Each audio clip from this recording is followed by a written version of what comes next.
ನಮಸ್ಕಾರ ವೀಕ್ಷಕರೇ, ಅಶ್ವಜ್ಯೋತಿಷ್ಯ ಕಾರ್ಯಕ್ರಮಕ್ಕೆ ನಿಮಗೆಲ್ಲ ಪ್ರೀತಿಯ ಸ್ವಾಗತ. ಹಾಗೆಯೇ ಇವತ್ತಿನ ಕಾರ್ಯಕ್ರಮದಲ್ಲಿ ಪಂಚಾಂಗದ ವಿಶೇಷತೆ ಹಾಗೆಯೇ ದ್ವಾದಶ ರಾಶಿಗಳ ಫಲಾಫಲ ಯಾವ ರೀತಿಯಾಗಿದೆ, ಇದರ ಜೊತೆಗೆ ನವಗ್ರಹಗಳು ಅಂದ್ರೆ ಯಾರು, ನವಗ್ರಹಗಳು ಮನುಷ್ಯರ ಒಂದು ನಡವಳಿಕೆ ಮೇಲೆ ಯಾವ ರೀತಿಯ ಪರಿಣಾಮವನ್ನ ಬೀರುತ್ತೆ, ನವಗ್ರಹ ಪೂಜೆಯನ್ನ ಹೇಗೆ ಮಾಡೋದು, ದೇವಸ್ಥಾನದಲ್ಲಿ ಮಾಡುವಂತಹ ಈ ಒಂದು ನವಗ್ರಹ ಪೂಜೆ ಮನೆಯಲ್ಲೂ ಕೂಡ ಮಾಡುವಂತಹ ಒಂದು ವಿಶೇಷತೆ ಏನಾದರೂ ಇದೆಯಾ, ಮನೆಯಲ್ಲಿ ಮಾಡ್ಕೊಳ್ಳೋದಾದ್ರೆ ಅದನ್ನ ಹೇಗೆ ಮಾಡ್ಕೋಬೇಕು, ಈ ವಿಚಾರದ ಬಗ್ಗೆ ಸಾಕಷ್ಟು ಮಾಹಿತಿಯನ್ನು ತಿಳಿಸಿಕೊಡೋದಕ್ಕೆ ಇವತ್ತಿನ ಕಾರ್ಯಕ್ರಮದಲ್ಲಿ ನಮ್ಮ ಜೊತೆಗೆ ಭಾಗಿಯಾಗ್ತಾ ಇದ್ದಾರೆ ಆಚಾರ್ಯ ಗುರೂಜಿಯವರು. ಬನ್ನಿ ಅವನ್ನ ಕಾರ್ಯಕ್ರಮಕ್ಕೆ ಬರಮಾಡಿಕೊಳ್ಳೋಣ. ಗುರುಗಳೇ, ಆದರದ ಸ್ವಾಗತ ನಿಮಗೆ ಕಾರ್ಯಕ್ರಮಕ್ಕೆ. ಓಂ ಅಸ್ಮದ್ ಗುರುಭ್ಯೋ ನಮಃ. ಗುರುರ್ ಬ್ರಹ್ಮ ಗುರುರ್ ವಿಷ್ಣು ಗುರುದೇವೋ ಮಹೇಶ್ವರಃ, ಗುರು ಸಾಕ್ಷಾತ್ ಪರಬ್ರಹ್ಮ ತಸ್ಮೈ ಶ್ರೀ ಗುರವೇ ನಮಃ. ಆಪದಾಮಪಹರ್ತಾರಂ ಧಾತಾರಂ ಸರ್ವಸಂಪದಾಂ ಲೋಕಾಭಿರಾಮಂ ಶ್ರೀರಾಮಂ ಭೂಯೋರ್ಭೂಯೋ ನಮಾಮ್ಯಹಂ. ಮನೋಜವನ್ ಮಾರುತತುಲ್ಯ ವೇಗಂ ಜಿತೇಂದ್ರಿಯಂ ಬುದ್ಧಿಮತಾನ್ ವರಿಷ್ಠಂ ವಾತಾತ್ಮಜನ್ ವಾನರಯೂಥ ಮುಖ್ಯಂ ಶ್ರೀರಾಮಧೂತಂ ಶಿರಸಾ ನಮಾಮಿ. ಈಶಾನತ್ ಸರ್ವವಿದ್ಯಾನಾಂ ಈಶ್ವರತ್ ಸರ್ವಭೂತಾನಾಂ ಬ್ರಹ್ಮಾಧಿಪತಿರ್ಬ್ರಹ್ಮಣೋಧಿಪತಿರ್ಬ್ರಹ್ಮ ಶಿವೋ ಮೇ ಅಸ್ತು ಸದಾ ಶಿವೋಂ. ಜೈ ಶ್ರೀಮನ್ನಾರಾಯಣ. ಗುರುಗಳೇ, ಇವತ್ತು ಗುರುವಾರ, ಈ ದಿನದ ಪಂಚಾಂಗದ ವಿಶೇಷತೆನ ಮೊದಲಿಗೆ ತಾವು ತಿಳಿಸ್ಕೊಡಿ. ನೋಡಿ, ಎಂದಿನಂತೆ ನಾವು ದಿನನಿತ್ಯವೂ ಕೂಡ ಆ ದಿನದ ಪಂಚಾಂಗವನ್ನು ನಾವು ತಿಳಿಸ್ಕೊಡ್ತಾ ಬರ್ತಿದ್ದೇವೆ. ಆ ದಿನದ ತಿಥಿ, ವಾರ, ನಕ್ಷತ್ರ, ಯೋಗ, ಕರ್ಣ ಹಾಗೂ ಶುಭ ಸಮಯ ಆಗಲಿ ಅಥವಾ ರಾಹುಕಾಲ, ಗುಳಿಕಾಲಗಳನ್ನು ತಿಳಿಸ್ಕೊಡ್ತಾ ನೋಡಿ, ಈ ದಿವಸ ಕ್ರೋಧಿ ನಾಮ ಸಂವತ್ಸರ, ದಕ್ಷಿಣಾಗಿನ ವರುಷ ಋತು, ಶ್ರಾವಣ ಮಾಸದ ಚತುರ್ಥಿ ತಿಥಿ ಇವತ್ತಾಗಿರುತ್ತೆ. ಅಂದರೆ ಶ್ರಾವಣ ಮಾಸದ 4ನೆಯ ದಿನ ಗುರುವಾರ. ಈ ದಿವಸ ನೋಡಿ ವಿಶೇಷವಾಗಿ ಚತುರ್ಥಿ ತಿಥಿ ಇರುವಂಥದ್ದು, ಹಾಗೆ ಉತ್ತರ ನಕ್ಷತ್ರ ಇರುವಂಥದ್ದು. ಉತ್ತರ ನಕ್ಷತ್ರ ಶಿವಯೋಗ, ವಣಿಜಕರ್ಣ. ಹಾಗೆ ವಿಶೇಷವಾಗಿ ರಾಹುಕಾಲ, ಗುಳಿಕಾಲ, ಯಮಗಂಡ ಕಾಲಗಳನ್ನು ನಾವು ಈ ದಿನದ ನೋಡಿದಾಗ, ಈ ದಿನದ ರಾಹುಕಾಲ ಈಗಿರುತ್ತೆ ಮಧ್ಯಾಹ್ನ 2 ಗಂಟೆ 18 ನಿಮಿಷದಿಂದ 3 ಗಂಟೆ 34 ನಿಮಿಷದವರೆಗೆ ರಾಹುಕಾಲ ಇರುವಂಥದ್ದು. ಹಾಗೆ ಯಮಗಂಡ ಕಾಲ 6 ಗಂಟೆ 7 ನಿಮಿಷದಿಂದ 7 ಗಂಟೆ 42 ನಿಮಿಷದವರೆಗೆ ಯಮಗಂಡ ಕಾಲ ಇರುತ್ತೆ. ಹಾಗೆ ಗುಳಿಕ ಕಾಲ ನೋಡಿ 9 ಗಂಟೆ 16 ನಿಮಿಷದಿಂದ 10 ಗಂಟೆ 51 ನಿಮಿಷದವರೆಗೆ ಗುಳಿಕ ಕಾಲ ಇರುವಂಥದ್ದು.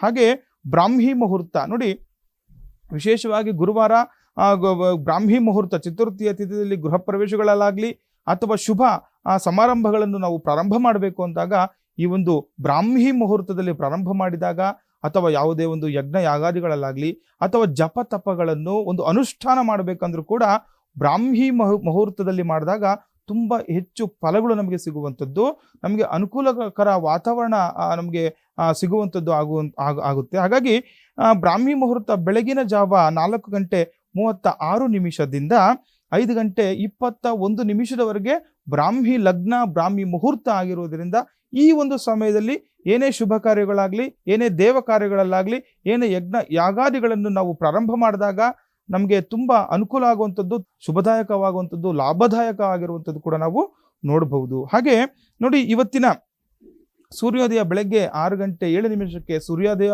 ಆಗುವಂಥದ್ದು. ಹಾಗೆ ಸೂರ್ಯಾಸ್ತಮ ನೋಡಿ ಸಂಜೆ 6 ಗಂಟೆ 43 ನಿಮಿಷಕ್ಕೆ ಸೂರ್ಯಾಸ್ತಮವನ್ನು ಕೂಡ ನಾವು ಈ ದಿವಸ ನಾವು ನೋಡಬಹುದಾಗಿದೆ. ಸರಿ ಗುರುಗಳೇ, ಶ್ರಾವಣ ಮಾಸದ ಈ ಗುರುವಾರದ ಪಂಚಾಂಗದ ವಿಶೇಷತೆನ ತಾವು ತಿಳಿಸ್ಕೊಟ್ರಿ. ಹಾಗೇನೆ ದ್ವಾದಶ ರಾಶಿಗಳ ಫಲಾಫಲ ಯಾವ ರೀತಿಯಾಗಿದೆ, ಯಾವ ರಾಶಿಗೆ ಶುಭ ಫಲ ಇದೆ, ಯಾವ ರಾಶಿಗೆ ಅಶುಭ ಫಲ ಇದೆ, ಹಾಗೆ ಅಶುಭ ಫಲ ಇದ್ದಂಥವರು ಇವತ್ತು ಯಾವ ರೀತಿಯಾಗಿ ಒಂದು ಪರಿಹಾರವನ್ನ ಮಾಡ್ಕೋಬೇಕು, ಇದನ್ನ ತಾವು ತಿಳಿಸ್ಕೊಡಿ ಗುರುಗಳೇ. ನೋಡಿ, ವಿಶೇಷವಾಗಿ ದಿನನಿತ್ಯವೂ ಕೂಡ ನಾವು ದ್ವಾದಶ ರಾಶಿಗಳಂದ್ರೆ ಮೇಷ, ವೃಷಭ, ಮಿಥುನ, ಕಟಕ, ಸಿಂಹ, ಕನ್ಯಾ, ತುಲ, ವೃಶ್ಚಿಕ, ಧನಸ್ಸು, ಮಕರ, ಕುಂಭ, ಮೀನ, ಈ ರೀತಿಯಾಗಿರುವಂತಹ ದ್ವಾದಶ ರಾಶಿಗಳ ಫಲಾನುಫಲಗಳನ್ನು ನಾವು ದಿನನಿತ್ಯವೂ ಕೂಡ ನಿಮಗೆ ತಿಳಿಸ್ಕೊಡ್ತಾ ಬರ್ತಾ ಇದ್ದೇವೆ. ನೋಡಿ, ಇವತ್ತಿನ ಅಂದ್ರೆ ಗುರುವಾರದ ಮೇಷರಾಶಿಯನ್ನು ನಾವು ನೋಡಿದಾಗ ನೋಡಿ, ವಿಶೇಷವಾಗಿ ಮೇಷರಾಶಿಯವರಿಗೆ ಉದ್ರೇಕದ ಆಧಾರದ ಮೇಲೆ ತೀರ್ಮಾನ ತೆಗೆದುಕೊಳ್ಳುವಿರಿ. ನೋಡಿ, ಉದ್ರೇಕದಿಂದ ಅಂದ್ರೆ ತುಂಬಾ ಏನೋ ಒಂದು ಕೋಪದಿಂದ ನೀವು ಇವತ್ತು ಏನಾದರೂ ಒಂದು ಕೆಲಸನೋ ಕಾರ್ಯನೋ ಏನೋ ಒಂದು ನೀವು ತೀರ್ಮಾನ ಕೈಗೊಂಡಾಗ ನಿಮಗೆ ಅನಾನುಕೂಲ ಆಗುವಂಥದ್ದು. ಆಸ್ತಿ ವಿಷಯದಲ್ಲಿ ಎಚ್ಚರ ವಹಿಸುವುದು ಸೂಕ್ತ. ನೋಡಿ, ಆ ಉದ್ರೇಕದಿಂದ ಅದು ನಮಗೆ ಪ್ರಥಮವಾಗಿ ಬಂದಿದೆ. ಆಸ್ತಿ ವಿಚಾರಗಳಲ್ಲಿ ಏನಾದರೂ ನೀವು ಉದ್ರೇಕದಿಂದ, ಕೋಪದಿಂದ ನೀವು ನಿರ್ಣಯಗಳನ್ನು ತೆಗೆದುಕೊಂಡಾಗ ನಿಮಗೆ ಹೆಚ್ಚು ಅನಾನುಕೂಲಗಳಾಗುವಂಥದ್ದು ಮೇಷರಾಶಿಯವರಿಗೆ. ಹಾಗಾಗಿ ಆ ಎಚ್ಚರ ವಹಿಸುವುದು ತುಂಬ ನಿಮಗೆ ಅತ್ಯಗತ್ಯವಾಗುವಂಥದ್ದು. ನೋಡಿ, ಇದ್ರ ಎಚ್ಚರದಿಂದ ವ್ಯವಹರಿಸಿ, ಎಚ್ಚರದಿಂದ ಮಾತನಾಡಿದಾಗ ಇವತ್ತು ನಿಮಗೆ ಮೇಷರಾಶಿಯವರಿಗೆ ಅನುಕೂಲ ಆಗುವಂಥದ್ದು. ಹಾಗೆ ಆರೋಗ್ಯದಲ್ಲಿ ಜಾಗೃತೆ ವಹಿಸುವುದು ಒಳ್ಳೆಯದಾಗಿರುತ್ತೆ. ಸ್ವಂತ ವ್ಯಾಪಾರದಲ್ಲಿ ಅಭಿವೃದ್ಧಿ. ನೋಡಿ, ಆರೋಗ್ಯ ಸಮಸ್ಯೆ ಇರುವಂಥವ್ರು ಸ್ವಲ್ಪ ಎಚ್ಚರದಿಂದ ಇರಿ.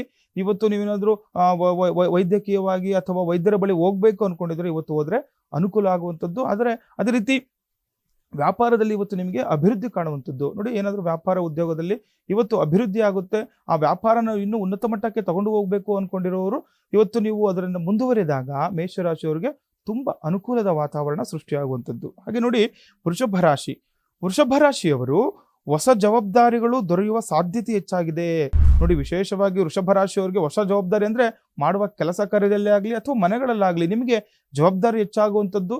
ಇದರಿಂದ ನಿಮಗೆ ಲಾಭದಾಯಕ ಕೂಡ ಆಗುವಂಥದ್ದು. ಹಾಗೆ ಹಣಕಾಸು ಒಪ್ಪಂದಗಳ ವಿಷಯದಲ್ಲಿ ಜಾಗೃತಿ ಎಂದಿರಿ. ನೋಡಿ, ಏನೇ ನಮಗೆ ಹೊಸ ಜವಾಬ್ದಾರಿಗಳು ಸಿಕ್ಕರೂ ಕೂಡ ಹಣಕಾಸದ ವಿಚಾರದಲ್ಲಿ ನೀವು ಸ್ವಲ್ಪ ಜಾಗರೂಕರ ಆಗಿರಬೇಕಾಗುತ್ತೆ. ನೋಡಿ, ಯಾರೋ ಹಣಕಾಸು ವಿಚಾರದಲ್ಲಿ ತುಂಬ ನಿಮಗೆ ಹಣ ಕೊಡುವುದು ಇಲ್ಲ ಅದರ ಜವಾಬ್ದಾರಿ ಹೊರಿಸೋದು ಮಾಡ್ತಾರೆ ಇವತ್ತು. ಆದರೆ ನೀವು ಅದರಲ್ಲಿ ಸ್ವಲ್ಪ ಎಚ್ಚರದಿಂದ ಇದ್ದರೆ ನಿಮಗೆ ಅನುಕೂಲ ಆಗುವಂಥದ್ದು. ಎಚ್ಚರ ತಪ್ಪಿದ್ದಲ್ಲಿ ನಿಮಗೆ ತೊಂದರೆಗಳು ಆಗುವಂಥದ್ದು ಕೂಡ ನೋಡ್ಕೋಬೇಕಾಗುತ್ತೆ. ಹಾಗೆ ನೋಡಿ, ವಿಶೇಷವಾಗಿ ಆಸ್ತಿ ವಿಚಾರದಲ್ಲಿ ಕೂಡ ನೀವು ಎಚ್ಚರ ವಹಿಸಬೇಕಾಗುತ್ತೆ ವೃಷಭ ರಾಶಿಯವರು. ನೋಡಿ, ಇವತ್ತು ವಿಶೇಷವಾಗಿ ನಿಮಗೆ ಜವಾಬ್ದಾರಿಗಳು ಹೆಚ್ಚಾಗುವಂಥದ್ದು. ಆಸ್ತಿ ವಿಚಾರ ಆಗಲಿ ಹಣದ ವಿಚಾರದಾಗಲಿ ಸ್ವಲ್ಪ ಎಚ್ಚರಿಕೆಯಿಂದ ಇರಿ. ನಿಮಗೆ ಹುಡ್ಕೊಂಡು ಬರುತ್ತೆ ಅಂತ ಕೆಲವರು ಹೇಳ್ತಾ ಇರ್ತಾರೆ. ಈ ರೀತಿ ಇವತ್ತು ಹಣದಿಂದ ಆಗಲಿ ಆಸ್ತಿಯಿಂದ ಆಗಲಿ ಇವತ್ತು ಏನಾದರೂ ನಿಮಗೆ ಕೊಡೋದು ಅಥವಾ ತಗೊಳ್ಳೋದು ಅಥವಾ ಏನೋ ಅಭಿವೃದ್ಧಿ ಮಾಡಬೇಕು ಅಂತಿದ್ದಾಗ ಎಚ್ಚರ ವಹಿಸಿ ಮುನ್ನಡೆದಾಗ ಇವತ್ತು ನಿಮಗೆ ಅನುಕೂಲ ಆಗುತ್ತೆ.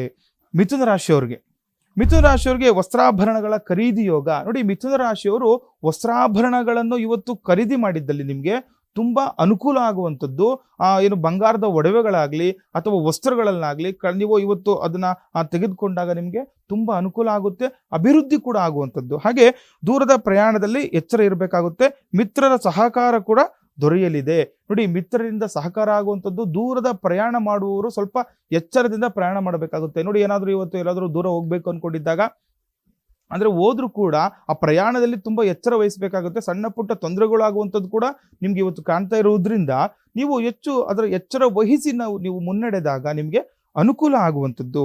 ಹಾಗೆ ನೋಡಿ, ಕರ್ಕಾಟಕ ರಾಶಿಯವರಿಗೆ ಹಣಕಾಸು ವ್ಯವಹಾರಗಳಲ್ಲಿ ನಿಮಗೆ ಯಶಸ್ಸು ಲಭಿಸುತ್ತದೆ. ಕರ್ಕಾಟಕ ರಾಶಿಯವರು ಹಣಕಾಸಿನಲ್ಲಿ ತುಂಬ ಯಶಸ್ಸು ಸಿಗುವಂಥದ್ದು. ನೋಡಿ, ಇವತ್ತೇನಾದರೂ ವ್ಯವಹಾರ ಮಾಡೋದಾದರೆ ನೀವು ಹಣ ತಗೊಳೋದಾಗಲಿ ಅಥವಾ ಕೊಡೋದಾಗಲಿ ಈ ಹಣದ ವಿಚಾರವಾಗಿ ನೀವೇನೇ ಕೆಲಸ ಕಾರ್ಯಗಳು ಮಾಡಿದಾಗ ನಿಮಗೆ ತುಂಬ ಅನುಕೂಲ ಆಗುತ್ತೆ, ಅದರಿಂದ ಯಶಸ್ಸು ಸಿಗುವಂಥದ್ದು. ಹಾಗೆ ಕೆಲವು ಪ್ರಮುಖ ಕಾರ್ಖಾನೆಗಳು ಕೂಡ ಪೂರ್ಣಗೊಳ್ಳಲಿದೆ. ಅಂದರೆ ಕಾರ್ಯಗಳಾಗಲಿ ಅಥವಾ ಏನೋ ಒಂದು ಕಾರ್ಖಾನೆ ನಿರ್ಮಾಣ ಆಗಲಿ ಅಥವಾ ಏನೋ ಒಂದು ವ್ಯಾಪಾರ ಉದ್ಯೋಗ ಸ್ಥಳ ನಿರ್ಮಾಣ ಮಾಡುವಂಥದ್ದು ಏನೇ ಮಾಡಿದ್ರೂ ಕೂಡ ಇವತ್ತು ನಿಮಗೆ ಕೈ ಹಿಡಿಯುವಂಥದ್ದು, ಅದರಿಂದ ಅಭಿವೃದ್ಧಿ ಆಗುವಂಥದ್ದು, ಧನಾಗಮ ಆಗುವಂಥದ್ದು, ನಿಮಗೆ ಮುಂದೆ ಆ ಒಂದು ಕೆಲಸ ಕಾರ್ಯದಲ್ಲಿ ಉನ್ನತ ಮಟ್ಟಕ್ಕೆ ಹೋಗುವಂತಹ ಸಾಧ್ಯತೆ ಕೂಡ ಹೆಚ್ಚಾಗಿರುತ್ತೆ. ಹಾಗೆ ಸಿಂಹರಾಶಿ. ನೋಡಿ, ಈ ಸಿಂಹರಾಶಿಯವರಿಗೆ ನಾವು ನೋಡಿದಾಗ ಅನಿರೀಕ್ಷಿತವಾಗಿ ಹಣಕಾಸು ಪಡೆದುಕೊಳ್ಳುವ ಅವಕಾಶಗಳಿದೆ. ನೋಡಿ, ಅನಿರೀಕ್ಷಿತವಾಗಿ ಈ ಹಣ ನಿಮಗೆ ಬರುವಂಥದ್ದು, ಹಣ ಸಿಗುವಂಥದ್ದು. ನೋಡಿ, ಎಷ್ಟೋ ದಿನದಿಂದ ಕಾಯ್ತಾ ಇರ್ತೀರಾ, ಯಾವುದೋ ಒಂದು ಹಣ ಬರೋದಿರುತ್ತೆ ನಿಮಗೆ, ಅದನ್ನು ಎಷ್ಟೋ ದಿನದಿಂದ ಕಾಯ್ತಾ ಇರ್ತೀರಿ, ಯಾರೋ ಕೊಡ್ತಾ ಇರಲ್ಲ, ಈ ಥರ ತೊಂದರೆಗಳು ಮಾಡ್ತಾ ಇರ್ತಾರೆ. ಇದು ಅನಿರೀಕ್ಷಿತವಾಗಿ ಇವತ್ತು ನಿಮ್ಮಲ್ಲಿ ಹುಡುಕಿಕೊಂಡು ಬರುವಂತಹ ಆ ಲಕ್ಷಣಗಳು, ಅವಕಾಶಗಳು ಕೂಡ ಹೆಚ್ಚಾಗಿರುತ್ತೆ ಸಿಂಹರಾಶಿಯವರಿಗೆ. ಹಾಗೆ ದಿನಸಿ ವ್ಯಾಪಾರಿಗಳಿಗೆ ಹೆಚ್ಚಿನ ಲಾಭದಾಯಕವಾಗಿರುತ್ತದೆ. ನೋಡಿ, ಈ ದಿನಸಿ ವ್ಯಾಪಾರಿಗಳು ಕೂಡ ಇವತ್ತು ನಿಮಗೆ ಹೆಚ್ಚಿನ ಲಾಭದಾಯಕ ಆಗಿರುತ್ತೆ. ಹಾಗೆ ಈ ಕನ್ಯಾ ರಾಶಿಯವರಿಗೆ ನಾವು ನೋಡಿದಾಗ ನೋಡಿ, ಈ ಕನ್ಯಾ ರಾಶಿಯವರು ಆಸ್ತಿ ವಿಚಾರದಲ್ಲಿ ಎಚ್ಚರ ವಹಿಸುವುದು ಸೂಕ್ತವಾಗಿರುವಂಥದ್ದು. ನೋಡಿ, ಏನಾದರೂ ಇವತ್ತು ಆಸ್ತಿ ಖರೀದಿನೋ ಅಥವಾ ಪಿತ್ರಾರ್ಜಿತ ಆಸ್ತಿ ಬಗ್ಗೆ ಯೋಚನೆನೋ ಅಥವಾ ಚಿಂತನೆನೋ ಅಥವಾ ಮಾತುಕತೆನೋ ಅಥವಾ ಕೊಡೋದು ತಗೊಳ್ಳೋದು ಏನೇ ವ್ಯವಹಾರ ಆಗಿದ್ರು ಕೂಡ ಇವತ್ತು ನೀವು ಸ್ವಲ್ಪ ಅದ್ರ ಕಡೆ ಸ್ವಲ್ಪ ಎಚ್ಚರ ವಹಿಸಿ ಆ ಕಾರ್ಯವನ್ನು ಮಾಡಿದಾಗ ನಿಮಗೆ ಅನುಕೂಲ ಆಗುವಂಥದ್ದು. ಸಾಂಸ್ಕೃತಿಕ ಕಾರ್ಯಕ್ರಮದಲ್ಲಿ ಭಾಗವಹಿಸುವವರು ಇವತ್ತು ಅನುಕೂಲವಾದಂತಹ ದಿನ ಆಗಿರುತ್ತೆ. ಸಾಂಸ್ಕೃತಿಕವಾಗಿ ಅಥವಾ ಏನೋ ಒಂದು ಧಾರ್ಮಿಕವಾಗಿ ಕೆಲಸ ಕಾರ್ಯಗಳು ನಡೆಯುವ ಒಂದು ಸ್ಥಳದಲ್ಲಿ ಇವತ್ತು ನೀವು ಹೋಗುವ ಅವಕಾಶ ಕೂಡ, ಅದರಲ್ಲಿ ಭಾಗವಹಿಸುವ ಅವಕಾಶ ಕೂಡ ಹೆಚ್ಚಾಗಿರುತ್ತೆ. ಹಾಗೆ ತುಲಾರಾಶಿಯವರದು ನೋಡಿ, ಇವತ್ತು ತುಲಾರಾಶಿಯವರಿಗೆ ನಾವು ನೋಡಿದಾಗ ಮುಖ್ಯವಾದ ರಾಜಕೀಯ ವ್ಯವಹಾರಗಳು ವೇಗವಾಗಿ ಮುನ್ನಡೆಯುತ್ತವೆ. ನೋಡಿ, ರಾಜಕೀಯವಾಗಿ ನಿಮ್ಗೆ ಏನಾದರೂ ಕೆಲಸ ಕಾರ್ಯಗಳು ಆಗಬೇಕು ಅಂದ್ಕೊಂಡಿರುವವರು ಅಥವಾ ರಾಜಕೀಯದಲ್ಲಿ ಮುಂದುವರಬೇಕಾಗಿರೋರಿಗೆ ತುಲಾರಾಶಿಯವರಿಗೆ ಇವತ್ತು ತುಂಬ ಅನುಕೂಲವಾದಂತಹ ದಿನ ಆಗಿರುತ್ತದೆ. ಹಾಗೆ ಸಣ್ಣ ವ್ಯಾಪಾರಿಗಳಿಗೆ ಉತ್ತಮ ಧನಲಾಭ. ಈ ಸಣ್ಣ ಸಣ್ಣ ಪುಟ್ಟ ವ್ಯಾಪಾರಸ್ಥರಿಗೆ ಇವತ್ತು ಧನಲಾಭ ಆಗುತ್ತೆ. ನಿಮ್ಮ ವ್ಯಾಪಾರದಲ್ಲಿ ಅಧಿಕವಾಗಿ ಹಣ ಬರುವಂತಹ ಸಾಧ್ಯತೆ ಕೂಡ ಹೆಚ್ಚಾಗಿರುತ್ತೆ. ಹಾಗೆ ನೋಡಿ, ವಿಶೇಷವಾಗಿ ವೃಶ್ಚಿಕ ರಾಶಿ.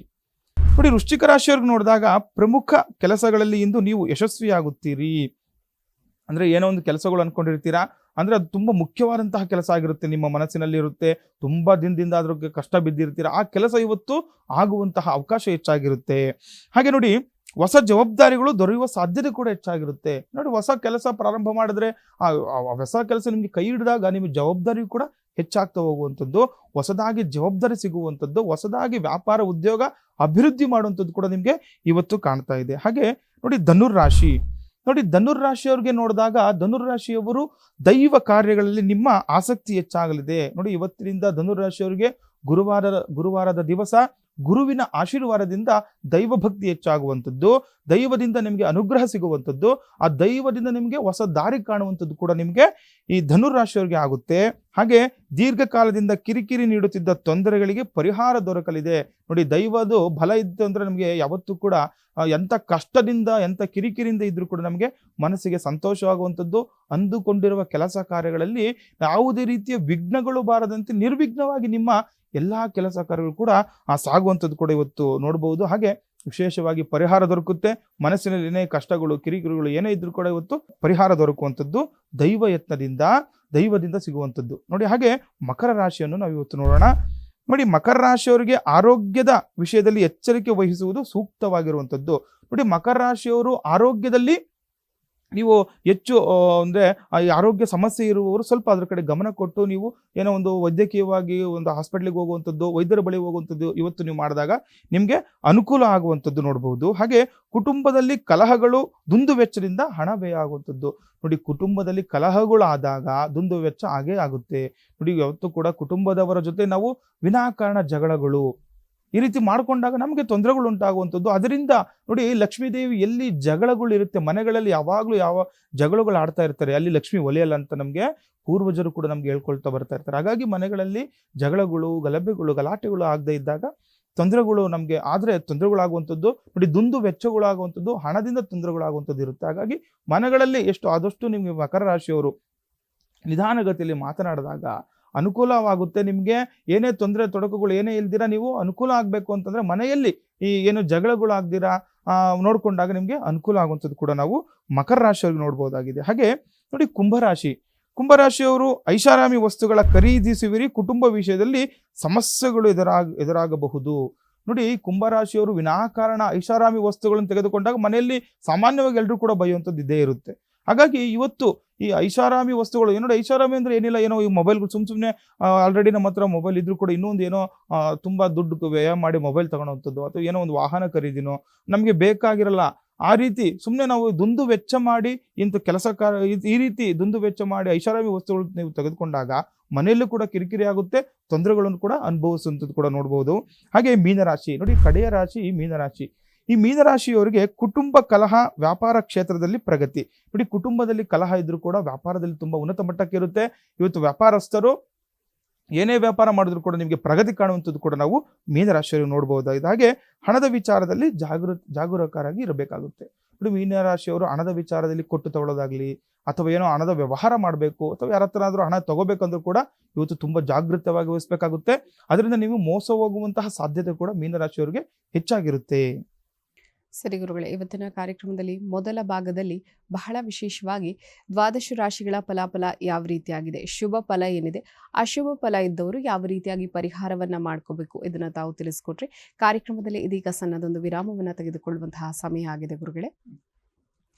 ಪ್ರಿಯ ವೀಕ್ಷಕರೇ, ನಿನ್ನೆಯ ಕಾರ್ಯಕ್ರಮದಲ್ಲಿ ಕೆಟ್ಟ ದೃಷ್ಟಿ, ವಕ್ರದೃಷ್ಟಿ, ಕಣ್ಣು ದೃಷ್ಟಿ, ಈ ಕೆಟ್ಟ ದೃಷ್ಟಿ ಬಿದ್ದಂತಹ ಸಂದರ್ಭದಲ್ಲಿ ನಾವು ಹೇಗೆ ಪರಿಹಾರವನ್ನ ಮಾಡ್ಕೋಬೇಕು, ಹಾಗೇನೆ ಒಂದು ಪಿರಮಿಡ್ನ ಆಕಾರದಲ್ಲಿ ಇರುವಂತಹ ಸ್ವಸ್ತಿಕನ್ನ ಪೂಜೆ ಮಾಡಿದ್ರೆ ಬೀಳುವಂತಹ ಕೆಟ್ಟ ದೃಷ್ಟಿ, ವಕ್ರದೃಷ್ಟಿಯನ್ನ ಹೇಗೆ ತಡೆಯಬಹುದು, ಹಾಗೆಯೇ ಇದನ್ನ ನೀವು ಮನೆಗೆ ತರಿಸ್ಕೊಳ್ಬೇಕು ಅಂತ ಆಸಕ್ತಿ ಇರುವಂತವರು ಅಶ್ವಜ್ಯೋತಿಷ್ಯ ಕಾರ್ಯಕ್ರಮ ಪ್ರಸಾರವಾಗುವಂತಹ ಸಂದರ್ಭದಲ್ಲಿ ಆಚಾರ್ಯ ಗುರೂಜಿಯವರ ನಂಬರನ್ನ ಡಿಸ್ಪ್ಲೇ ಮಾಡ್ತೀವಿ.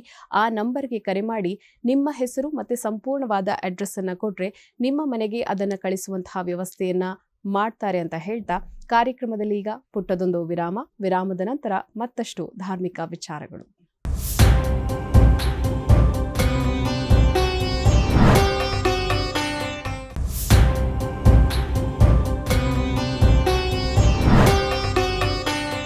ವಿರಾಮದ ನಂತರ ಅಶ್ವ ಜ್ಯೋತಿಷ್ಯ ಕಾರ್ಯಕ್ರಮಕ್ಕೆ ಮತ್ತೊಮ್ಮೆ ಸ್ವಾಗತ ವೀಕ್ಷಕರೇ.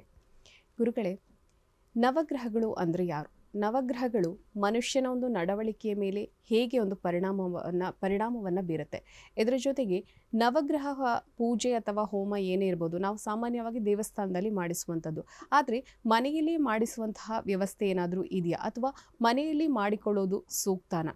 ಇದು ಎಷ್ಟರ ಮಟ್ಟಿಗೆ ಸರಿ ಅಂತ ಇದ್ರ ಬಗ್ಗೆ ತಾವು ತಿಳಿಸ್ಕೊಡಿ. ನೋಡಿ, ನವಗ್ರಹಗಳು ಅಂತ ಬಂದಾಗ ಯಾರು ಮನೆಗಳಲ್ಲಿ ನವಗ್ರಹಗಳನ್ನು ಇಟ್ಟು ಪೂಜೆ ಮಾಡೋದಿಲ್ಲ. ಅದು ಯಾವತ್ತು ಹಿಂದಿನಿಂದನೂ ಕೂಡ ಬಂದಿಲ್ಲ, ನಾವೆಲ್ಲೂ ಕೂಡ ಅದು ನೋಡಿರಲ್ಲ. ಕೆಲವೊಂದು ದೇವಸ್ಥಾನಗಳಲ್ಲಿ ನವಗ್ರಹಗಳ ಏನೋ ಒಂದು ವಿಗ್ರಹಗಳು ಪ್ರತಿಷ್ಠಾಪನೆ ಆಗಿರುತ್ತೆ. ನವಗ್ರಹಗಳಿಗೆಂದೇ ಕೆಲವೊಂದು ರೀತಿಯ ಒಂದು ಮಂಟಪ ಆಗಲಿ ಈ ರೀತಿ ಮಾಡಿ ಪೂಜೆ ಮಾಡುವಂಥದ್ದು ಇರುತ್ತೆ. ಹಾಗಾಗಿ ನೋಡಿ, ನವಗ್ರಹಗಳ ಬಗ್ಗೆ ಮೊದಲು ತಿಳ್ಕೊಳ್ಬೇಕಾಗುತ್ತೆ. ನಮ ಸೂರ್ಯಾಯ ಚಂದ್ರಾಯ ಮಂಗಳಾಯ ಬುಧಾಯ ಚ ಗುರು ಶುಕ್ರ ಶನಿಭ್ಯಶ್ಚ ರಾಹವೇ ಕೇತವೇ ನಮೋ ನಮಃ. ಈ ರೀತಿ ಆಗಿರುವಂತಹ ನವಗ್ರಹಗಳು ನೋಡಿ, ವಿಶೇಷವಾಗಿ ನವಗ್ರಹ ಮಂಡಲದಲ್ಲಿ 9 ಗ್ರಹಗಳಿರುತ್ತೆ. ಇದರಲ್ಲಿ ಪ್ರಥಮವಾದಂತಹ ಗ್ರಹ ಸೂರ್ಯಗ್ರಹ. ಸೂರ್ಯನು ಶೌರ್ಯವನ್ನು, ಚಂದ್ರನು ಇಂದ್ರ ಪದವಿಯನ್ನು, ಮಂಗಳನು ಸನ್ಮಂಗಳವನ್ನು, ಬುಧನು ಒಳ್ಳೆಯ ಬುದ್ಧಿಶಕ್ತಿಯನ್ನು, ಬೃಹಸ್ಪತಿಯು ಗುರುಬಲವನ್ನು, ಶುಕ್ರನು ಶುಭವನ್ನು, ಶನಿಯು ಸರ್ವ ಮಂಗಳವನ್ನು, ರಾಹುವು ಬಾಹುಬಲವನ್ನು, ಕೇತುವು ಕುಲದ ಉನ್ನತಿಯನ್ನು ಹಾಗೂ ಪಾರ್ವತೀ ರಮಣನಾದ ಮೃತ್ಯುಂಜಯನು ಅಪಮೃತ್ಯುವನ್ನು ಪರಿಹರಿಸಿ. ನೋಡಿ, ನಾವು ಯಾವತ್ತೇ ಕೂಡ ನವಗ್ರಹಗಳ ಪೂಜೆ ಮಾಡಿದಾಗ ಮೃತ್ಯುಂಜಯನೂ ಕೂಡ ನಾವು ಪೂಜೆ ಮಾಡ್ತೀವಿ. ವಿಶೇಷವಾಗಿ ಮೃತ್ಯುಂಜಯನೂ ಕೂಡ ಮಾಡಬೇಕಾಗುತ್ತೆ. ನಾವು ಯಾವುದೇ ವ್ರತ ತಗೊಳ್ಳಿ, ಒಂದು ಗೃಹ ಪ್ರವೇಶಗಳು ಮಾಡಿದಾಗ, ಒಂದು ಸತ್ಯನಾರಾಯಣ ವ್ರತ ಮಾಡಿದಾಗ, ನವಗ್ರಹಗಳ ಹೋಮ ಇತ್ಯಾದಿ ಏನೇ ಹವನಗಳು ಏನೇ ಮಾಡಿದ್ರು ಕೂಡ ಅದರ ಜೊತೆ ಮೃತ್ಯುಂಜಯನೂ ಕೂಡ ನಾವು ಪೂಜೆ ಮಾಡುವಂಥದ್ದು. ನೋಡಿ, ಈ ನವಗ್ರಹಗಳು ಮನುಷ್ಯನ ಮೇಲೆ ಪ್ರಭಾವ ಬೀರಿ ಅವರ ದಶಾಭುಕ್ತಿಗಳಲ್ಲಿ ಅವರ ದಶಾಭುಕ್ತಿಗಳ ತಕ್ಕಂತೆ ಅವರು ನಮಗೆ ಅನುಗ್ರಹಗಳನ್ನು ವರದಾನಗಳನ್ನು ನೀಡುವಾಗ ಈ ಒಂದು ಮೃತ್ಯುಂಜಯರು ಯಾವುದೇ ರೀತಿಯ ಅಪಮೃತ್ಯು ದೋಷ ಜಾತಕದಲ್ಲಿದ್ದರೆ ಅದರ ನಿವಾರಣೆಗೋಸ್ಕರ ಮೃತ್ಯುಂಜಯ ಪೂಜೆಯನ್ನು ಕೂಡ ನಾವು ಮಾಡುವಂಥದ್ದು. ನೋಡಿ, ಇಲ್ಲಿ ವಿಶೇಷವಾಗಿ ನವಗ್ರಹಗಳ ಆರಾಧನೆ ಯಾವ ರೀತಿ ಮಾಡಬೇಕು, ಈ ಮನೆಯಲ್ಲಿ ನವಗ್ರಹ ಪೂಜೆ ಈಗ ನಾವು ವಿಗ್ರಹಗಳಿಟ್ಟು ಮಾಡ್ಲಿಕ್ಕಾಗಲ್ಲ. ಹಾಗಾಗಿ ಈ ಮನೆಗಳಲ್ಲಿ ಯಾವ ರೀತಿ ನಾವು ಮಾಡಬಹುದು, ಇದನ್ನೆಲ್ಲ ಕೂಡ ನಾನು ಇವತ್ತು ನಿಮಗೆ ಹೇಳ್ಕೊಡ್ತಾ ಹೋಗ್ತೇನೆ. ನೋಡಿ, ಪ್ರಥಮವಾಗಿ ಸೂರ್ಯಗ್ರಹ. ಸೂರ್ಯನನ್ನು ನಾವು ಯಾಕೆ ಆರಾಧನೆ ಮಾಡಬೇಕು? ಕೆಲವರು ಹೇಳ್ತಾ ಇರ್ತಾರೆ, ನಿಮಗೆ ಜಾತಕ ತೋರಿಸಿದಾಗಲೆಲ್ಲ ಎಲ್ಲರೂ ಹೇಳೋದು ನವಗ್ರಹಗಳ ಬಗ್ಗೆನೇ ಹೇಳ್ತಾ ಇರ್ತಾರೆ. ಏನು, ನಿಮಗೆ ನವಗ್ರಹಗಳು ಎಲ್ಲ ಒಂದು ಒಂದು ಒಂದು ಪ್ರಾಣಿ ಪಕ್ಷಿ, ಒಂದು ಗಿಡ ಮರಗಳಿಂದ ಹಿಡಿದು ಮನುಷ್ಯನಿಗೂ ಕೂಡ ನವಗ್ರಹಗಳ ಏನೋ ಪ್ರಭಾವ ಬೀರುತ್ತೆ ಅಂತ ಹೇಳ್ತಾ ಇರ್ತಾರೆ ಅವಾಗಲೂ. ನೋಡಿ, ಯಾವ ರೀತಿ ಅದು ಪ್ರಭಾವ ಅಂದ್ರೆ ನವಗ್ರಹಗಳು ಮನುಷ್ಯನ ಮೇಲೆ ಪ್ರಭಾವ ಬೀರುವಂಥದ್ದಾ? ನೋಡಿ, ನಾನು ಹೇಳ್ತೀನಿ, ನವಗ್ರಹಗಳು ಮನುಷ್ಯನ ಮೇಲೆ ಪ್ರಭಾವ ಬೀರುವಂಥದ್ದಲ್ಲ. ಯಾವ ರೀತಿ ಅದು ನಮಗೆ ಆ ದಾರಿ ತೋರಿಸುತ್ತೆ ಅಂದರೆ, ನೋಡಿ, ಒಬ್ಬ ಮನುಷ್ಯ ಈಗ ಒಬ್ಬನಿಗೆ ಕಣ್ಣು ಮಂಜಾಗಿ ಕಾಣಿಸ್ತಾ ಇರುತ್ತೆ. ಅವನೇನು ಮಾಡಬೇಕು? ಈಗ ಒಂದು ಸ್ಥಳದಿಂದ ಇನ್ನೊಂದು ಸ್ಥಳಕ್ಕೆ ಹೋಗ್ಬೇಕಾಗುತ್ತೆ. ಏನೋ ಒಂದು ಬೆಂಗಳೂರಿಂದ ಮೈಸೂರು, ಇಲ್ಲ ಒಂದು ತುಮಕೂರು ಎಲ್ಲ ಹೋಗ್ಬೇಕು ಅನ್ಕೊಂಡಿರ್ತಾರೆ, ಒಂದು ಕೋಲಾರ, ಯಾವ ರೀತಿ ಯಾವ ಕಡೆನಾರು ಆಗಲಿ. ಈಗ ಹೋಗ್ಬೇಕು ಅನ್ಕೊಂಡಿದ್ದಾಗ ಒಬ್ಬ ಮನುಷ್ಯನಿಗೆ ದಾರಿ ಕಾಣ್ಬೇಕಂದ್ರೆ ಏನು ಮಾಡ್ತಾನೆ? ಅವ್ನು ಕನ್ನಡಕವನ್ನು ಧರಿಸೋದು ಸಾಮಾನ್ಯ ಅದು. ನೋಡಿ, ಒಬ್ಬ ಮನುಷ್ಯ ಈಗ ಇಲ್ಲಿಂದ ಒಂದು ಸ್ಥಳದಿಂದ ಇನ್ನೊಂದು ಸ್ಥಳಕ್ಕೆ ಹೋಗ್ಬೇಕು ಅಂದ್ಕೊಂಡಾಗ ಒಂದು ಕನ್ನಡಕ ಧರಿಸಿ ಅವನು ಡ್ರೈವ್ ಮಾಡಿಕೊಂಡು ಅಥವಾ ಒಂದು ವಾಹನ ಚಲಾವಣೆ ಮಾಡ್ಕೊಂಡು ಹೋಗ್ತಾ ಇರ್ತಾನೆ ಅಂದಾಗ ಮನುಷ್ಯನೇ ಬಂದಿರ್ತಾನೆ, ಆದರೆ ಆ ಕನ್ನಡಕದ ದೃಷ್ಟಿಯಿಂದ ಬಂದಿರ್ತಾನೆ ಅವನು. ಅಂದರೆ ಕನ್ನಡಕ ಕರ್ಕೊಂಡ್ಬಂದಿರಲ್ಲ, ಮನುಷ್ಯನೇ ಬಂದಿರೋದು. ಆದರೆ ಅದೊಂದಿಗೆ ದಾರಿ ಕಾಣಿಸುತ್ತೆ, ದಾರಿ ತೋರಿಸುವಂಥದ್ದು. ಈ ರೀತಿ ನವಗ್ರಹಗಳು ಕೆಲಸಗಳು ಮಾಡ್ತಾ ಇರ್ತಾರೆ. ಅವರ ದಶಾಭುಕ್ತಿಗಳಲ್ಲಿ ಆ ಫಲಾನುಫಲಗಳು ನೀಡ್ತಾ ಇರ್ತಾರೆ. ಅದನ್ನು ನೋಡ್ಕೋಬೇಕಾಗುತ್ತೆ. ಜಾತಕದಲ್ಲಿ ಯಾವ ಗ್ರಹಗಳು ಕೆಟ್ಟಿದೆ, ಯಾವ ಗ್ರಹಗಳ ಆ ದೋಷ ನಮಗಿದೆ, ಅವನ್ನೆಲ್ಲವನ್ನು ಕೂಡ ನೋಡಿಕೊಂಡು ಅದಕ್ಕೆ ಪರಿಹಾರಗಳನ್ನು ಮಾಡಿಕೊಂಡಾಗ ನಮಗೆ ಹೆಚ್ಚು ಫಲ ಸಿಗುವಂಥದ್ದು. ನೋಡಿ, ಈ ನವಗ್ರಹಗಳಲ್ಲಿ ಮೊದಲ ಗ್ರಹ ಸೂರ್ಯಗ್ರಹ. ಭಾಸ್ಕರಾಯ ವಿದ್ಮಹೆ ಮಹಾದ್ಯುತಿಕರಾಯ ಧೀಮಹೆ ತನ್ನೋ ಆದಿತ್ಯ ಪ್ರಚೋದಯಾತ್. ಈ ರೀತಿ ಒಂದು ಮಂತ್ರ ಇರುತ್ತೆ. ಸೂರ್ಯಗ್ರಹನ ಆರಾಧನೆ ಮಾಡ್ಕೊಳ್ಬೇಕಾಗುತ್ತೆ. ಸೂರ್ಯನು ನೋಡಿ ರಾಜಗ್ರಹ ಅಂತ ಹೇಳ್ತೀವಿ. ನವಗ್ರಹ ಮಂಡಲದಲ್ಲಿ ಸೂರ್ಯಗ್ರಹ ರಾಜಗ್ರಹನಾಗಿರ್ತಾನೆ. ತಂದೆಗೆ ಸಮಾನವಾದಂಥ ಒಂದು ಗ್ರಹ ಸೂರ್ಯಗ್ರಹ. ತಂದೆಯಿಂದ ಬಂದಂತಹ ಏನೇ ತೊಂದರೆಗಳಾಗ್ಬೋದು ಅಥವಾ ನಮ್ಮಿಂದ ನೋಡಿ ಪಿತೃ ನಿಂದನಾ ಶಾಪಗಳು, ನಾವು ತಂದೆಗೆ ಸುಮ್ಮನೆ ವಿನಾಕಾರಣ ಏನೋ ಯಾವ ಒಂದು ಸಂದರ್ಭದಲ್ಲಿ ಬೈದು ಬಿಟ್ಟಿರ್ತೀವಿ, ಅಂದ್ರೆ ನಿಂದನಾ ಶಾಪಗಳು ಇವೆಲ್ಲ. ಏನೋ ಒಂದು ಅವ್ರಿಗೆ ಕೆಟ್ಟದ್ದು ಬಯಸಿರೋದು, ಏನೋ ಒಂದು ಆಗಿರುತ್ತೆ. ಒಂದು ಸಂಸಾರ, ಒಂದು ಜೀವನ ಅಂತಾಗ ಏನೋ ಒಂದು ಆಗಿರುತ್ತೆ. ಈ ರೀತಿ ಸಣ್ಣ ಪುಟ್ಟ ದೋಷಗಳು ಕೂಡ ನಮ್ಮ ಮೇಲೆ ಪರಿಹಾರ, ಅದು ಏನೋ ಪರಿಣಾಮ ಬೀಳುವಂಥದ್ದು, ಮತ್ತೆ ನಮ್ಮ ಮಕ್ಕಳ ಮೇಲೆ ಪರಿಣಾಮ ಬೀಳುವಂಥದ್ದು, ವಂಶ ನಾಶ ಆಗುವಂಥದ್ದು, ಈ ರೀತಿ ಎಲ್ಲ ಇರುತ್ತೆ ದೋಷಗಳು. ಹಾಗಾಗಿ ನೋಡಿ, ಈ ಪಿತೃಕಾರಕನಂತಹ ಸೂರ್ಯಗ್ರಹ ಏನೇ ಪಿತೃದೋಷ ಇದ್ರೂ ಕೂಡ ನಿವಾರಣೆ ಆಗಲಿ ಅಂತ ಹೇಳ್ತಾ ನೋಡಿ. ಇವಾಗ ಸಾಮಾನ್ಯವಾಗಿ ಮದುವೆಗಳಾಗಿಲ್ಲ ಅದು ಇದು ಅಂತಂದ್ರೆ ಏನು ಕಾರಣ ಅಂತಂದ್ರೆ ಪಿತೃದೋಷ ಪಿತೃದೋಷ ಅಂತ ಹೇಳ್ಕೊಂಡ್ ಬರ್ತಾ ಇರ್ತಾರೆ. ಈ ರೀತಿ ಇರುವಂತಹ ಪಿತೃದೋಷಕ್ಕೆ ಕಾರಣವಾಗಿರುವಂತಹ ಸೂರ್ಯಗ್ರಹ ಯಾವುದೇ ರೀತಿಯ ಪಿತೃದೋಷಗಳನ್ನು ಪರಿಹಾರ ಮಾಡಬಲ್ಲನು. ಸೂರ್ಯನನ್ನು ಆರಾಧನೆ ಮಾಡಿದಾಗ ನಮಗೆ ಪಿತೃದೋಷ ಕಡಿಮೆ ಆಗುವಂಥದ್ದು, ಆ ಏನೇ ದೋಷಗಳು ಏನೇ ಇದ್ರೂ ಕೂಡ ನಮಗೆ ಪರಿಹಾರವಾಗುವಂಥದ್ದು ಸೂರ್ಯಗ್ರಹನಿಂದ. ಹಾಗೆ ಮತ್ತೆ ಚಂದ್ರಗ್ರಹ ನೋಡಿ, ಮಾತೃಕಾರಕ ಅಂತ ಚಂದ್ರಗ್ರಹನನ್ನು ಹೇಳ್ತೀವಿ. ಮಾತೃ ನಿಂದನಾ ಶಾಪಗಳು ವಿಶೇಷವಾಗಿ. ಅದೇ ರೀತಿ ಮನಸ್ಕಾರಕ ನೋಡಿ, ನಮ್ಮ ಮನಸ್ಸು ಚೆನ್ನಾಗಿದ್ರೆ ನಾವು ಮಾಡುವ ಕೆಲಸ ಕಾರ್ಯಗಳಾಗಲಿ, ನಮ್ಮ ಮಾತು ಕೂಡ ಚೆನ್ನಾಗಿ ಬರುವಂಥದ್ದು. ನೋಡಿ, ಮಾತು ಚೆನ್ನಾಗಿ ಬಂತು ಅಂದರೆ ನಾವು ಎಲ್ಲರ ಹತ್ರನೂ ಕೂಡ ಚೆನ್ನಾಗಿರ್ತೀವಿ. ನಮ್ಮ ವ್ಯಾಪಾರ ಉದ್ಯೋಗ ಕ್ಷೇತ್ರಗಳಲ್ಲಿ ನಾವು ಅಭಿವೃದ್ಧಿ ಆಗ್ತೀವಿ. ನಮ್ಮ ಮಾತೇ ಚೆನ್ನಾಗಿಲ್ಲ ಅಂತಂದರೆ ನಾವು ಇನ್ನೆಲ್ಲಿ ಅಭಿವೃದ್ಧಿ ಆಗೋಕ್ಕಾಗುತ್ತೆ? ಮಾತು ಚೆನ್ನಾಗಿರ್ಬೇಕಂದ್ರೆ ಮನಸ್ಸು ಚೆನ್ನಾಗಿರಬೇಕು. ಹಾಗಾಗಿ ಮನಸ್ಕಾರಕನಾದಂತಹ ಚಂದ್ರಗ್ರಹನ ಆರಾಧನೆ ಮಾಡಬೇಕಾಗುತ್ತೆ. ಮಾತೃಕಾರಕ ತಾಯಿಯಿಂದ ಏನೋ ತೊಂದರೆಗಳು ಅಥವಾ ನಮ್ಮ ತಾಯಿಗೆ ಏನೋ ತೊಂದರೆಗಳಾಗ್ತಾ ಇರುತ್ತೆ, ಆರೋಗ್ಯ ಸಮಸ್ಯೆಗಳಾಗ್ತಾ ಇರುತ್ತೆ, ನೀವು ಆರಾಧನೆ ಮಾಡಿ ಪೂಜೆ ಮಾಡಿದಾಗ ಅವ್ರಿಗೂ ಕೂಡ ಅನುಕೂಲ ಆಗುವಂಥದ್ದು. ಹಾಗೆ ನೋಡಿ, ಕುಜಗ್ರಹ ಮೂರನೇ ಗ್ರಹ ಕುಜಗ್ರಹ ಆಗಿರುತ್ತೆ. ಕುಜನನ್ನು ಸಹೋದರ ಕಾರಕರಂತ ಹೇಳ್ತೀವಿ. ಅಣ್ಣ ತಮ್ಮಂದಿರಲ್ಲಿ ವಿನಾಕಾರಣ ಜಗಳಗಳು, ಅಕ್ಕ ತಂಗಿಯಲ್ಲಿ ಜಗಳಗಳು, ಸಮಸ್ಯೆಗಳು, ಮನಸ್ತಾಪಗಳಾಗಿರುತ್ತೆ. ಇವರೆಲ್ಲ ನಮ್ಗೆ ಎಷ್ಟೋ ಚೆನ್ನಾಗಿರ್ತಾರೆ, ಇದ್ದಂಗೆ ತೊಂದರೆಗಳಾಗಿ ನೋಡಿ, ದೃಷ್ಟಿದೋಷಗಳಿಂದ ತೊಂದರೆಗಳಾಗಿರುತ್ತೆ. ಜೊತೆಲಿ ಮಾತಾಡ್ತಿರೋರು ನಮ್ಮನ್ನ ದೂರ ಆಗಿಬಿಟ್ಟಿರ್ತಾರೆ. ಈ ರೀತಿ ಸಹೋದರ ಕಾರಕನಾದಂತಹ ಈ ಕುಜಗ್ರಹದಿಂದ ಪೂಜೆಯಿಂದ ನಮಗೆ ಒಂದು ಅನ್ಯೋನ್ಯತೆ ಬೆಳೆಯುವಂಥದ್ದು. ಸುಖ ಸಂಸಾರದಲ್ಲಿ ಈ ಅಣ್ಣ ತಮ್ಮಂದಿರು ಅಕ್ಕ ತಂಗಿರು ಇದ್ರೇ ನಮಗೆ ಮುಂದೆ ಒಳ್ಳೆ ಅನುಕೂಲ ಆಗುವಂಥದ್ದು. ಈ ರೀತಿ ಏನೇ ತೊಂದರೆಗಳು ದೋಷಗಳಿದ್ರು ಕೂಡ ಪರಿಹಾರಕ್ಕೆ ನಾವು ಕುಜವನ್ನು ಅಂದರೆ ಮಂಗಳ ಗ್ರಹನನ್ನು ಪೂಜೆ ಮಾಡಬೇಕಾಗುತ್ತೆ. ಹಾಗೆ ಈ ಕುಜದೋಷದಿಂದ ಕೆಲವು ಸಾರಿ ಏನು ಹೇಳ್ತಾರೆ, ಈ ಮದುವೆಗಳು ಆಗ್ತಾ ಇರಲ್ಲ. ಇದಕ್ಕೂ ಕೂಡ ಈ ಮದುವೆಗಳಾಗದೇ ಇರುವಂಥವ್ರು ಎಷ್ಟೋ 30 ವರ್ಷ 35 ವರ್ಷ ಆದರೂ ಮದುವೆಗಳಾಗಿರಲ್ಲ. ಇವ್ರಿಗೆ ಕುಜದೋಷ ಸಾಮಾನ್ಯವಾಗಿ ಎಲ್ಲರೂ ಕೂಡ ಮುಂಚೆ ಹೇಳೋದೇ ಕುಜದೋಷ ಅಂತ. ಈ ರೀತಿ ಕುಜದೋಷವನ್ನು ಕೂಡ ಪರಿಹಾರ ಮಾಡ್ಕೊಳ್ಲಿಕ್ಕೆ ಈ ಮಂಗಳ ಗ್ರಹಗಳನ್ನು ಆರಾಧನೆ ಮಾಡಬೇಕಾಗುತ್ತೆ. ಹಾಗೆ ಬುಧಗ್ರಹ ನೋಡಿ, ಬುಧಗ್ರಹನು ಬುದ್ಧಿಕಾರಕನು. ಮಕ್ಕಳಿಗೆ ಒಂದು ಒಳ್ಳೆಯ ಬುದ್ಧಿಶಕ್ತಿ ನೀಡಬೇಕು. ನಮಗೂ ಕೂಡ ಒಂದು ಬುದ್ಧಿ ಇದ್ರೇನೆ ಅಲ್ವಾ ನಾವು ಮುಂದೆ ಏನೋ ಕೆಲಸಗಳು ಮಾಡ್ಲಿಕ್ಕಾಗುತ್ತೆ. ನಮ್ಮ ಬುದ್ಧಿಶಕ್ತಿ ನಮ್ಮಲ್ಲಿ ಇದ್ದು ಆ ಬುದ್ಧಿಶಕ್ತಿ ತೀಕ್ಷ್ಣವಾಗಿದ್ದಾಗ ನಮಗೆ ಅನುಕೂಲ ಆಗುವಂಥದ್ದು. ಅದರಿಂದ ತೊಂದರೆಗಳನ್ನು ಕೊಡುವಂತನು ಕೂಡ ಬುಧಗ್ರಹನೇ ಆಗಿರ್ತಾನೆ, ಅನುಕೂಲ ಕೊಡುವಂತನು ಕೂಡ ಬುಧಗ್ರಹನೇ ಆಗಿರ್ತಾನೆ. ಹಾಗಾಗಿ ಬುಧಗ್ರಹನ ಆರಾಧನೆಯಿಂದ ನಮಗೆ ಬುದ್ಧಿಶಕ್ತಿಯನ್ನು ನೀಡುವಂತಹ ಬುಧಗ್ರಹನ ಆರಾಧನೆ ಮಾಡ್ಕೊಳ್ಬೇಕಾಗುತ್ತೆ. ಹಾಗೆ ಬೃಹಸ್ಪತಿ ಗ್ರಹ ನೋಡಿ, ಈ ಗುರುಗ್ರಹ ಏನಂದ್ರೆ ನೋಡಿ, ನಾವು ಯಾವುದೇ ಒಂದು ಕೆಲಸನೋ ಕಾರ್ಯನೋ, ನಾವು ಒಂದು ವ್ಯಾಪಾರದಲ್ಲೋ ಉದ್ಯೋಗದಲ್ಲೋ ಅಥವಾ ನಾವು ಒಂದು ವಿದ್ಯಾಭ್ಯಾಸದಲ್ಲೋ ಉನ್ನತ ಮಟ್ಟಕ್ಕೆ ಹೋಗ್ಬೇಕು ಅಂತಂದ್ರೆ ನಮಗೆ ಒಬ್ಬ ಗುರು ಇರಬೇಕಾಗುತ್ತೆ. ನೋಡಿ, ಗುರು ಇಲ್ಲ ಅಂದ್ರೆ ಗುರಿ ಇರಲ್ಲ ಅಂತ ಹೇಳ್ತಾರೆ. ಒಂದು ಗುರಿಯಲ್ಲೇ ಮುಟ್ಬೇಕಂದ್ರೆ ನಮಗೆ ಗುರು ಬೇಕಾಗುತ್ತೆ. ಹಾಗಾಗಿ ಈ ಗುರುಗ್ರಹನನ್ನು ಆರಾಧನೆ ಮಾಡ್ಕೊಳ್ಬೇಕು. ಮಕ್ಕಳಿಗೆ ಒಂದು ಒಳ್ಳೆಯ ವಿದ್ಯಾಭ್ಯಾಸ ಸಿಗಬೇಕು ಅಂತಂದ್ರೆ ನೋಡಿ, ಒಳ್ಳೆ ಚೆನ್ನಾಗಿ ಓದ್ತಾ ಇರ್ತಾರೆ ಮಕ್ಕಳು, ಬರ್ತಾ ಅವರು ತೊಂದರೆಗಳು ಆಗ್ತಾ ಇರ್ತಾರೆ. ಆ ರೀತಿ ಬೃಹಸ್ಪತಿ ಗ್ರಹನ ಆರಾಧನೆ ಮಾಡಿದಾಗ ನಮಗೆ ವಿಶೇಷವಾದಂತಹ ಗುರುವಿನ ನಮ್ಗೆ ಅನುಗ್ರಹ ಸಿಗುವಂಥದ್ದು. ಅದೇ ರೀತಿ ಶುಕ್ರಗ್ರಹ ನೋಡಿ, ಶುಕ್ರಗ್ರಹ ಅಲಂಕಾರಕಾರಕ ಅಂತ ಹೇಳ್ತಾರೆ. ಒಂದು ಭೂಮಿ ತಗೋಬೇಕಾದ್ರೆ ಭೂಮಿಯಲ್ಲಿ ಭೂಮಿಯಲ್ಲಿ ಒಂದು ಮನೆ ಕಟ್ಟಬೇಕು ಅಂದ್ರೂ ಕೂಡ, ಒಂದು ಮನೆ ತಗೋಬೇಕಂದ್ರೆ ಶುಕ್ರಗ್ರಹ ಜಾತಕದಲ್ಲಿ ಬಲಿಷ್ಠನಾಗಿರ್ಬೇಕಾಗುತ್ತೆ. ಮನೆ ತಗೋಬೇಕಾದ್ರೂ ಕೂಡ ಮನೆಯಲ್ಲಿ ಅಲಂಕಾರಿಕ ವಸ್ತು ಇಡಬೇಕಂದ್ರೂ ಕೂಡ ನಮಗೆ ಶುಕ್ರಗ್ರಹ ಜಾತಕದಲ್ಲಿ ಬಲಿಷ್ಠನಾಗಿರ್ಬೇಕಂತೆ. ನಮ್ಮ ಹತ್ರ ಎಷ್ಟೇ ದುಡ್ಡಿದ್ರು ಕೂಡ ಒಂದು ಒಳ್ಳೆ ಬಟ್ಟೆ ಹಾಕ್ಲಿಕ್ಕೆ ಆಗಲ್ಲ ನೋಡಿ, ಜಾತಕದಲ್ಲಿ ಶುಕ್ರಗ್ರಹ ನೀಚನಾಗಿದ್ದಾಗ, ಕೆಟ್ಟಿದ್ದಾಗ. ಈ ರೀತಿ ಶತ್ರುವಿನ ಸಂಬಂಧ ಹೊಂದಿದ್ದಾಗ ಈ ಶುಕ್ರಗ್ರಹ ತೊಂದರೆಗಳು ಆದರೆ ಆ ದಶಾಭುಕ್ತಿಯಲ್ಲಿ ಆ ಶುಕ್ರನು ನೀಚನಾಗಿದ್ದಾಗ ನಮಗೆ ತುಂಬಾ ತೊಂದರೆಗಳಾಗುವಂಥದ್ದು. ಈ ರೀತಿ ಇದ್ದಾಗ ಶುಕ್ರಗ್ರಹನ ಅನುಷ್ಠಾನ ಮಾಡಿ ಪೂಜೆ ಮಾಡಿದಾಗ ನಮಗೆ ತುಂಬಾ ಅನುಕೂಲ ಆಗುವಂಥದ್ದು. ಹಾಗೆ ನೋಡಿ, ಶನೇಶ್ವರ ಗ್ರಹ ನೋಡಿ, ಎಲ್ಲರೂ ಕೂಡ ಹೇಳ್ತಾರೆ ಶನೇಶ್ವರ ಅಂದ ತಕ್ಷಣ ತುಂಬಾ ಭಯ ಪಡ್ತಾ ಇರ್ತಾರೆ. ಯಾಕಂದ್ರೆ ಎಲ್ಲಾ ಗ್ರಹಗಳು ಎಲ್ಲಾ ದೇವರುಗಳು ನಮಗೆ ಆಶೀರ್ವಾದ ಮಾಡ್ತಾರೆ, ಕೊಡ್ತಾರೆ ಅಷ್ಟೇ. ಆದ್ರೆ ಶನೇಶ್ವರ ಗ್ರಹ ಮಾತ್ರ ಕಿತ್ಕೊಳ್ಳೋದು ಕೂಡ ಶನೇಶ್ವರನಿಗೆ ಗೊತ್ತಂತೆ. ಎಲ್ಲರೂ ಕೂಡ ಹೇಳ್ತಾ ಇರ್ತಾರೆ ನೋಡಿ, ಕೊಟ್ಟು ನೋಡ್ತಾನೆ ಅಂತ. ಈ ರೀತಿ ಶನೇಶ್ವರ ಗ್ರಹನನ್ನು ಆರಾಧನೆ ಮಾಡಿ ಏನೇ ಒಂದು ಪಂಚಮ ಶನಿ ಆಗಲಿ, ಅಷ್ಟಮ ಶನಿ ಆಗಲಿ, ಅಥವಾ ಏನಿದು ನಮಗೆ 7.5 ಅಂತ ಹೇಳ್ತೀವಿ. ಈಗ ನಡೀತಾ ಇರೋದು ಮಕರ ಕುಂಭ ಮೀನ ರಾಶಿಯವರಿಗೆ 7.5 ನಡೀತಾ ಇದೆ. ಈ ಒಂದು ಸಂದರ್ಭದಲ್ಲಿ ತೊಂದರೆಗಳು ಉಂಟಾಗುವಂಥದ್ದು ಇರುತ್ತೆ. ಇದನ್ನೆಲ್ಲ ಪರಿಶಮನವಾಗಬೇಕು ಅಂತಂದ್ರೆ ವಿಶೇಷವಾಗಿ ಶನೇಶ್ವರನ ಆರಾಧನೆ ಮಾಡಿ. ಹಾಗೆ ಈ ರಾಹು ಮತ್ತು ಕೇತು ಗ್ರಹಗಳು ನೋಡಿ, ಕಡೆಯ ಗ್ರಹಗಳಾಗಿರ್ತಾರೆ. ರಾಹು ಮತ್ತು ಕೇತು ಗ್ರಹಗಳೇನಂದ್ರೆ ಇದು ರಾಕ್ಷಸ ಗ್ರಹಗಳಂತ ನಾವು ಹೇಳ್ತೀವಿ. ನಾವು ಯಾವತ್ತೂ ಕೂಡ ನವಗ್ರಹಗಳ ದೇವಸ್ಥಾನಕ್ಕೆ ಹೋದಾಗ 7 ಪ್ರದಕ್ಷಿಣೆಗಳನ್ನು ಮಾಡಬೇಕು, 2 ಅಪ್ರದಕ್ಷಿಣೆಗಳು ಮಾಡ್ಕೊಳ್ಬೇಕಾಗುತ್ತೆ. ಯಾಕಂದ್ರೆ ಈ ಮತ್ತು ರಾಹು ಮತ್ತು ಕೇತು ಗ್ರಹಗಳಿಗೆ ಇವರು ರಾಕ್ಷಸ ಗ್ರಹಗಳಾಗಿರ್ತಾರೆ.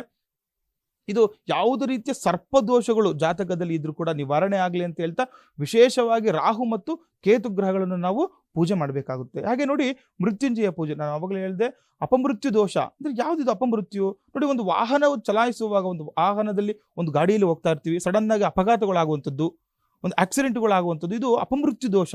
ಇದರಿಂದ ನಾವು ಏನ್ ಮಾಡಬೇಕಾಗುತ್ತೆ? ಅಪಮೃತ್ಯು ದೋಷಕ್ಕೋಸ್ಕರ ನಾವು ಮೃತ್ಯುಂಜಯ ಜಪ ಮತ್ತೆ ಮೃತ್ಯುಂಜಯ ಹೋಮಾದಿಗಳನ್ನು ಮಾಡಬೇಕಾಗುತ್ತೆ.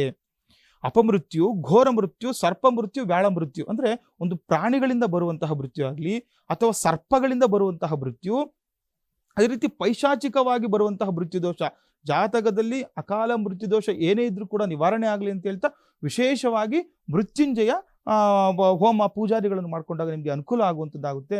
ಹಾಗೆ ನೋಡಿ, ಈ ಮನೆಗಳಲ್ಲಿ ಯಾವ ರೀತಿ ನಾವು ನವಗ್ರಹಗಳ ಪೂಜೆಯನ್ನು ಮಾಡಬೇಕು ಅಂತ ನೋಡಿ. ವಿಶೇಷವಾಗಿ ಈ ಪಿರಮಿಡ್ ರೀತಿಯಲ್ಲಿ ಇರುವಂತಹ ನವಗ್ರಹಗಳ ಒಂದು, ನಮ್ಮ ಹತ್ರ ಈ ನವಗ್ರಹಗಳ ಪಿರಮಿಡ್ ಇರುತ್ತೆ ನೋಡಿ. ಇದರಲ್ಲಿ ವಿಶೇಷವಾಗಿ ನವಗ್ರಹಗಳನ್ನು ಮನೆಯಲ್ಲಿ ಇಟ್ಟು ಪೂಜೆ ಮಾಡುವಂಥದ್ದು ನೋಡಿ. ಈ ದೇವರ ಮನೆಗಳಲ್ಲಿ ವಿಶೇಷವಾಗಿರುವಂತಹ ಆದಿತ್ಯರ ನವಗ್ರಹಗಳನ್ನು ದಿನನಿತ್ಯವೂ ನೀವು ಪೂಜೆ ಮಾಡ್ತಾ ಬಂದಾಗ ನಿಮಗೆ ಅನುಕೂಲ ಆಗುವಂಥದ್ದು. ನವಗ್ರಹಗಳ ದೋಷ ಕಾಲಕ್ರಮೇಣ ಕಡಿಮೆ ಆಗ್ತಾ ಬರುವಂಥದ್ದು, ಆ ದಶಾಭುಕ್ತಿಗಳಲ್ಲಿ ಆ ನವಗ್ರಹಗಳು ಅನುಗ್ರಹ ನಿಮಗೆ ನೀಡುವಂಥದ್ದು ಕೂಡ ನಾವು ನೋಡಬಹುದು. ಸರಿ ಗುರುಗಳೇ, ಬಹಳ ವಿಶೇಷವಾಗಿ ಇವತ್ತಿನ ಕಾರ್ಯಕ್ರಮದಲ್ಲಿ ನವಗ್ರಹಗಳು ಅಂದರೆ ಯಾರು, ಮನುಷ್ಯನ ನಡವಳಿಕೆಯ ಮೇಲೆ ನವಗ್ರಹಗಳ ಪರಿಣಾಮ ಬಿದ್ದಾಗ ಏನೆಲ್ಲ ಒಂದು ಸಮಸ್ಯೆಯನ್ನು ಎದುರಿಸಬೇಕಾಗತ್ತೆ, ಮತ್ತು ಇದನ್ನು ತಡೆಯುವಂತಹ ವಿಚಾರ ಹೇಗೆ, ಇದರ ಜೊತೆಗೆ ನವಗ್ರಹ ಪೂಜೆಯನ್ನು ಮನೆಯಲ್ಲೇ ಮಾಡಬೇಕು ಅಂತ ಆಸಕ್ತಿ ಇರುವಂತಹವರು ನವಗ್ರಹ ಮಂಡಲವನ್ನು ಏನಾದರೂ ಪೂಜೆಯನ್ನು ಮನೆಯಲ್ಲೇ ಮಾಡಿಸುವಂಥವರು, ಅದು ಹೇಗೆ ಪೂಜೆಯನ್ನು ಮಾಡಬೇಕು ಅನ್ನುವಂತಹ ವಿಚಾರದ ಬಗ್ಗೆ ಸಾಕಷ್ಟು ಮಾಹಿತಿಯನ್ನು ನಮ್ಮ ಪ್ರಿಯ ವೀಕ್ಷಕರಿಗೆ ತಾವು ತಿಳಿಸ್ಕೊಟ್ರಿ. ಕಾರ್ಯಕ್ರಮದಲ್ಲಿ ಭಾಗಿಯಾಗಿದ್ದಕ್ಕಾಗಿ ಹೃತ್ಪೂರ್ವಕ ಧನ್ಯವಾದಗಳು ಗುರು. ಲೋಕ ಸಮಸ್ತ ಸುಖಿನೋ ಭವಂತು, ಸಮಸ್ತ ಸನ್ಮಂಗಳಾನಿ ಭವಂತು. ಜೈ ಶ್ರೀಮನ್ನಾರಾಯಣ. ಈ ಕಾರ್ಯಕ್ರಮದಲ್ಲಿ ಬಹಳ ವಿಶೇಷವಾಗಿ ಈ ನವಗ್ರಹ ಅಂದರೆ ಏನು, ನವಗ್ರಹ ಮನುಷ್ಯರ ನಡವಳಿಕೆಯ ಮೇಲೆ ಒಂದು ಪರಿಣಾಮ ಬಿದ್ದಾಗ ಏನೆಲ್ಲ ಒಂದು ಸಮಸ್ಯೆಯನ್ನು ಎದುರಿಸಬೇಕಾಗತ್ತೆ, ಹಾಗೆಯೇ ನವಗ್ರಹ ಪೂಜೆನ ಸಾಮಾನ್ಯವಾಗಿ ದೇವಸ್ಥಾನದಲ್ಲಿ ಮಾಡಿಸುವಂಥದ್ದು, ಆದರೆ ಮನೆಯಲ್ಲೇ ಮಾಡಬೇಕು ಅಂತ ಇರುವಂಥವರು ಮನೆಗೆ ತಾವು ಇದನ್ನು ತರಿಸ್ಕೊಳ್ಬೋದು. ಏನು ಅಂತಂದರೆ ಪಿರಮಿಡ್ನ ಆಕಾರದಲ್ಲಿ ಇರುವಂತಹ ನವಗ್ರಹ ಮಂಡಲವನ್ನು ತಾವು ಮನೆಗೆ ತರಿಸ್ಕೊಳ್ಬೇಕು ಅಂತ ಆಸಕ್ತಿ ಇರುವಂಥವರು ಕಾರ್ಯಕ್ರಮ ಪ್ರಸಾರವಾಗುವಂತಹ ಸಂದರ್ಭದಲ್ಲಿ ನಂಬರ್ ಒಂದು ಡಿಸ್ಪ್ಲೇ ಮಾಡ್ತೀವಿ. ಆ ನಂಬರ್ಗೆ ಕರೆ ಮಾಡಿ ನಿಮ್ಮ ಹೆಸರು ಮತ್ತು ಸಂಪೂರ್ಣವಾದ ಅಡ್ರೆಸ್ಸನ್ನು ಅವರಿಗೆ ಕೊಟ್ಟರೆ ನವಗ್ರಹ ಮಂಡಲವನ್ನು ನಿಮ್ಮ ಮನೆಗೆ ಕಳಿಸುವಂತಹ ವ್ಯವಸ್ಥೆಯನ್ನು ಮಾಡ್ತಾರೆ ಅಂತ ಹೇಳ್ತಾ, ಇದಾಗಿತ್ತು ಈ ಹೊತ್ತಿನ ಅಶ್ವಜ್ಯೋತಿಷ್ಯ ವಿಶೇಷ ಕಾರ್ಯಕ್ರಮ. ನೋಡ್ತಾ ಇರಿ ಅಶ್ವವೇಗ ನ್ಯೂಸ್. ನಮಸ್ಕಾರ.